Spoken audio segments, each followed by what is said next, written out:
Hello welcome back. इस video में देखेंगे हम बाइनरी टू ऑक्टल कन्वर्जन। ठीक है। अब देखो, जब हमें बाइनरी नंबर को ऑक्टल में कन्वर्ट करना होता है ना, तो हमें पहले एक टेबल आनी चाहिए। ऐसा क्यों है? क्योंकि हमारे ऑक्टल में कितने डिजिट होते हैं? टोटल 8 डिजिट या 8 सिंबल्स होते हैं, 0 से लेकर के 7 तक। ठीक है। अब हर एक जो ये डिजिट है, जो ये सिंबल है, इसका कॉरस्पॉन्डिंग इक्विवेलेंट बाइनरी में होता है। देखो, बाइनरी में हमारे पास दिक्कत ये है कि वहाँ पर दो ही सिंबल हैं। तो मुझे किसी भी नंबर को बाइनरी में रिप्रेजेंट करना पड़ेगा, तो उन दो का ही कॉम्बिनेशन बनाना पड़ेगा। कौन है वो दो? ज़ीरो और वन। तो भाई ज़ीरो और वन, अब ये तो ज़्यादा से ज़्यादा किन्हीं दो को रिप्रेजेंट कर पाएंगे ना, अगर मैं सिंगल का यूज़ करूँ तो।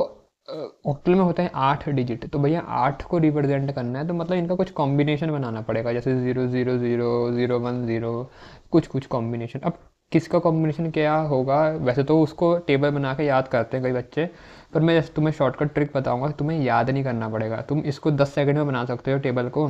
बस फिर उसके कॉरस्पॉन्डिंग जो भी वैल्यू है वो पुट करके तुम अपना क्वेश्चन जो भी होगा वो सॉल्व कर सकते हो। अब देखते हैं इसका जो टेबल है वो बनेगा कैसे। तो दो चीज़ें हैं यहाँ पर। पहला तो आएगा ऑक्टल डिजिट, जो यहाँ पर मैंने लिखे हुए हैं, और फिर उसके कॉरस्पॉन्डिंग उनका बाइनरी इक्विवेलेंट। अब इसका तरीका है ये, जैसे मेरे पे यहाँ पर ऑक्टल में होते हैं टोटल 8 सिंबल, तो 8 का तुम कर दो आधा। तो 8 का जब तुमने आधा करा कितना होता है? 4। तो जब इसका बाइनरी इक्विवेलेंट हम लिखने बैठेंगे तो शुरू के 4 वैल्यू तो मैं ज़ीरो भर दूंगा, तो यहाँ आएगा 0 0 0 0, इस तरीके से। ठीक है ना। उसके बाद जो बची हुई 4 वैल्यू हैं नीचे की, उनके लिए मैं 1 भर दूंगा, 1 1 1 1। अब ये पूरा नहीं हुआ है। अब ये तो हमने करा पहला स्टेप। दूसरा स्टेप क्या होता है? अब 4 का हम हाफ करेंगे, तो 4 का हाफ कितना हुआ? 2। तो फिर से स्टार्टिंग तो देखो 0 से ही होगी। तो अब 2 है तो 2 0 आएंगे, फिर 2 1, फिर 2 0, फिर 2 1। ठीक है। अब 2 का आधा कितना होता है? 1 होता है। तो 1 0 1 1 1 0 1 1 1 0 1 1 1 0 1 1, बन गया टेबल। देखो, कुछ भी नहीं है इस टेबल में, सिंपल सी चीज़ है। जब स्टार्ट करोगे जीरो से लिखना शुरू करोगे, वो तो फिक्स है। देखो यहाँ तुम्हें तीनों जीरो दिख रहे हैं, तो शुरुआत तो जीरो से होगी। लेकिन कितने जीरो आएंगे वो क्या करना है तुम्हें? जो हमारे ऑक्टल के टोटल नंबर होते हैं 8 होते हैं, उसका आधा कर दो। तो 8 का आधा हुआ 4, 4 जीरो, फिर 4 1, फिर उसका आधा, तो 2 0 2 1 2 0 2 1, फिर उसका आधा 1 0 1 1 1 0 1 1, ऐसे करके पूरा टेबल बन जाएगा। तो कुल मिला के जो मेरा टेबल बना, अब इसमें जो जीरो के इक्विवेलेंट है वो 3 जीरो होते हैं। जब हम इसको इसमें लिखेंगे बाइनरी में, ऐसे ही वन ऑक्टल डिजिट को लिखेंगे तो 0 0 1 लिखेंगे। और जो सबसे बड़ा है ऑक्टल का वो है 7, तो उसको 1 1 1 लिखेंगे। इस तरीके से होता है। तो मतलब कहने का ये, बाइनरी में मेरे को 3 डिजिट की ज़रूरत पड़ती है किसी एक ऑक्टल के डिजिट को रिप्रेजेंट करने के लिए। वहाँ पर 3 का कॉम्बिनेशन बनता है। ठीक है। अब ये तो हमने देख लिया कि भाई ये टेबल कैसे बनेगी। तो इस टेबल को जब तुम खुद बनाओगे, अभी तो मैं समझा रहा हूँ तो थोड़ा टाइम लगा, लेकिन जैसे तुम पेपर में बनाओगे 10 सेकंड में बन जाता है टेबल, 10 या 20 सेकंड में। ठीक है। तो तुम्हारा एक बार टेबल बना दिया, फिर आराम से ऑक्टल वाले क्वेश्चन तुम सॉल्व कर सकते हो। तो अब देखो यहाँ पर आते हैं पहले क्वेश्चन पर। तो यहाँ मुझे जो क्वेश्चन है उसमें दिया है कि ये नंबर दे रखा मुझे एक। अब इसको सॉल्व करना है, तो सबसे पहले मैं क्या करूँगा?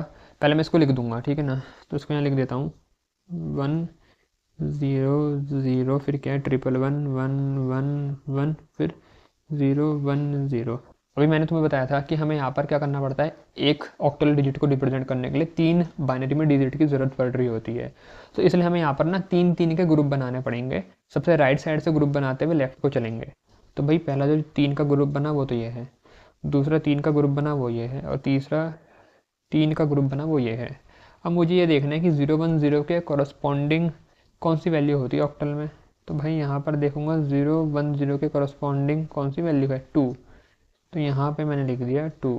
ऐसी 1 1 1 इसकी होती है 7। देखो यहाँ पर 7 है, तो यहाँ पर लिख देंगे 7। ऐसी 1 0 0 के कॉरस्पॉन्डिंग कौन होता है?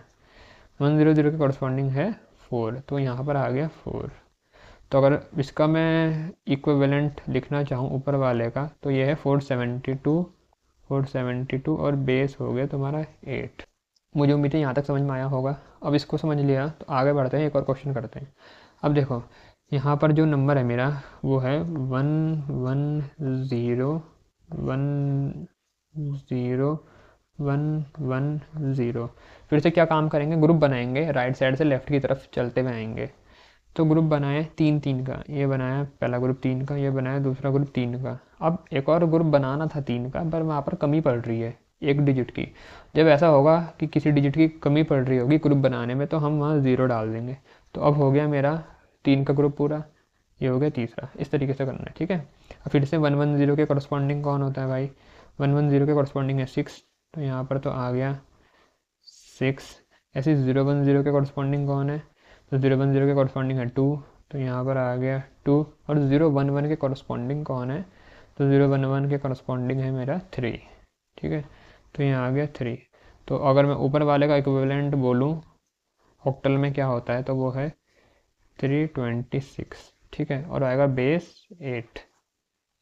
क्लियर है यहाँ तक, ठीक है ना। जब भी आंसर लिखोगे बेस लगाना मत भूलना। ये हो गए 2 क्वेश्चन। इसमें हमने ये भी देखा कि अगर मेरा ग्रुप नहीं बन रहा होता है तो हम एक्स्ट्रा 0 लगा सकते हैं। अब आगे बढ़ते हैं, तीसरा क्वेश्चन करते हैं। इसमें है पॉइंट, तो ये फ्रैक्शन वाला पार्ट, इसमें दोनों है बेसिकली, तुम्हारा इंटीजर पार्ट भी है और तुम्हारा फ्रैक्शन वाला पार्ट भी है। तो करेंगे तो उसी तरीके से इसको पहले नीचे नोट डाउन कर लेता हूँ। नंबर 1 0 1 1 0, फिर है पॉइंट, फिर है 0 1 0 1। जब भी पॉइंट वाले नंबर में करते हैं तो देखो, पॉइंट से पहले वाले में तो यहाँ से इधर को चलेंगे ग्रुप बनाते हुए, पॉइंट के बाद वाले में यहाँ से इधर को चलेंगे, ठीक है। तो इसमें जब ग्रुप बनाऊंगा मैं तो देखो पहले तो ग्रुप ये मेरा इन 3 का बनेगा, बन गया। फिर उसके बाद यहाँ पर ग्रुप बनाना था लेकिन एक की कमी पड़ रही है, तो क्या करूँ, 0 डाल दूंगा, तो ये लगा दे 0। अब ऐसे पॉइंट के बाद इधर से इधर को चलेंगे तो भाई पहला तो ग्रुप बन गया इन 3 का। फिर अगला वाला ग्रुप बनाना था पर कमी पड़ रही है, फिर से क्या करूँगा, 2 0 लगा दूंगा यहाँ पर, ठीक है। इस बात का ध्यान रखना। अब इसके बाद इनके मेरे को इक्विवेलेंट वैल्यू देखनी है, तो भाई 100 कौन होता है, तो 100 है 4, तो यहाँ पर आ जाएगा 4। 010 कौन है, 010 है 2, तो यहाँ पर आ गया 2, यहाँ तो पॉइंट ऐसे ही रहा। फिर 110 है तुम्हारा 6, और 010 तुम्हारा है 2, तो ये बना 26.24, ठीक है। तो ये हुआ 26.24, बेस क्या है 8। क्लियर है यहाँ तक। तो देखो इस तरीके से करना है हमें। अब इसके कुछ प्रैक्टिस के क्वेश्चन है भाई, इनको तुम प्रैक्टिस करना। यहाँ पर तुम्हारा पहले तो इंटीजर वाले 2 पार्ट हैं, उसके बाद तुम्हारा फ्रैक्शन वाले हैं 3। तो मुझे उम्मीद है वैसे तुम कर लोगे इसको, आसान है, अब समझ में आ गया होगा टॉपिक। और करके इसके आंसर मुझे कमेंट में बताना, ठीक है। तो इस वीडियो में इतना ही था, फिर मिलता हूँ तुमसे अगली वीडियो में।